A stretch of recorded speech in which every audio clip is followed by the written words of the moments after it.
Hello everyone. இன்றைக்கி நம்ம வீடியோவில் குயிக்காக ஹெல்த்தியாக பீஸா எப்படி ரெடி பண்ணுறது தான் பார்க்க போகிறோம். அதுக்கு தேவையான இன்க்ரீடியண்ட் என்னென்னு பார்த்துடலாம். First bread, carrot, egg, cheese அதை மிக்ஸ் பண்ணுறதுக்கு ஒரு பவுல்.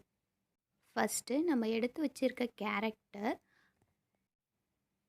ஸ்கின்னை ரிமூவ் பண்ணிவிட்டு நம்மளுக்கு எந்த ஷேப்பில் வேணுமோ நம்ம அது போல் கட் பண்ணி எடுத்துக்கலாம்.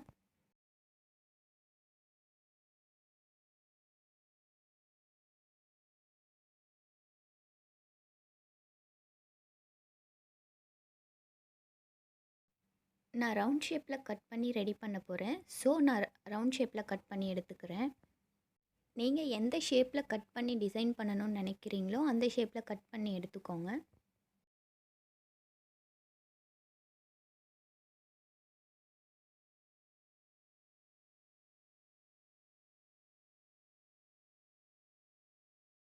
நம்ம கட் பண்ணி முடித்ததுக்கப்புறம் கட் பண்ணி வச்சுருக்க கேரட் ஸ்லைஸை ஒரு பவுலில் எடுத்து வச்சுக்கலாம். நெக்ஸ்ட்டு ப்ரெட்டை எடுத்து எட்ஜில் இருக்க ஸ்கின் உங்களுக்கு வேண்டும்னா விட்டுருங்க, வேண்டான்னா ரிமூவ் பண்ணிக்கோங்க. எனக்கு வேண்டாம், ஸோ நான் ரிமூவ் பண்ணிக்கிறேன். ரிமூவ் பண்ணிவிட்டு நம்ம இப்படி கட் பண்ணி எடுத்துக்கலாம். நீட்டாக கட் பண்ணிவிட்டு இது போல் குட்டி குட்டியாக கட் பண்ணி எடுத்துக்கோங்க.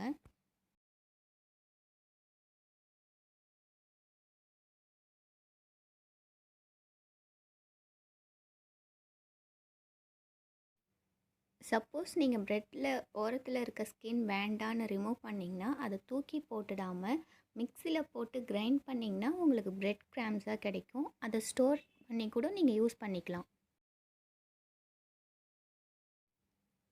ஃபைனலாக நம்ம கட் பண்ணி முடிச்சிட்டோம். நெக்ஸ்ட்டு ஒரு பவுலில் நம்ம கட் பண்ணி வச்சுருக்க ப்ரெட் ஸ்லைஸ்லாம் நம்ம சேர்த்துக்கலாம்.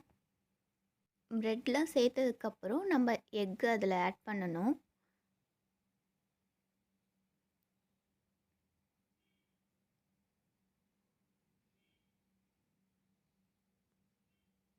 உங்களுக்கு எத்தனை எக்கு வேணும் அப்படின்னு நினைக்கிறீங்களோ அத்தனை எக்கு நீங்கள் ஆட் பண்ணிக்கலாம். எனக்கு 2 எக்கே போதும். ஸோ நான் 2 எக்கு ஆட் பண்ணிக்கிறேன்.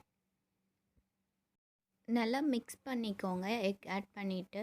நெக்ஸ்ட்டு நம்ம பேனில் நம்ம மிக்ஸ் பண்ணி வச்சுருக்க எக்கை ஒரு ரவுண்ட் பீஸா பேஸ் போல் நம்ம ஸ்ப்ரெட் பண்ணி விடணும்.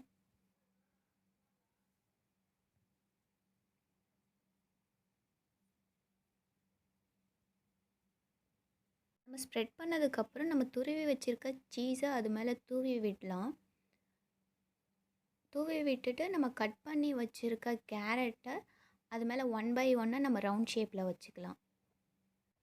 கேரட் தான் யூஸ் பண்ணணும்னு கிடையாது, உங்களுக்கு எந்த வெஜிடபிள் ரொம்ப பிடிக்குமோ அதை ஆட் பண்ணிக்கலாம். கேரட்டை மேலே வச்சதுக்கப்புறம் நம்ம மூடி வச்சிடலாம், நல்லா குக் ஆகட்டும்னு சொல்லிவிட்டு.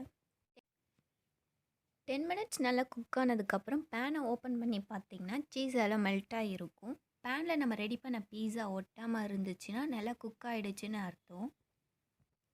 பிளேட்டுக்கு ட்ரான்ஸ்ஃபர் பண்ணிவிட்டு உங்களுக்கு எந்த ஷேப்பில் வேணுமோ கட் பண்ணி சர்வ் பண்ணுங்கள். ஃபைனலாக நம்ம குயிக்கான ஹெல்த்தியான பீஸா ரெடி. நீங்களும் ட்ரை பண்ணி பாருங்கள்.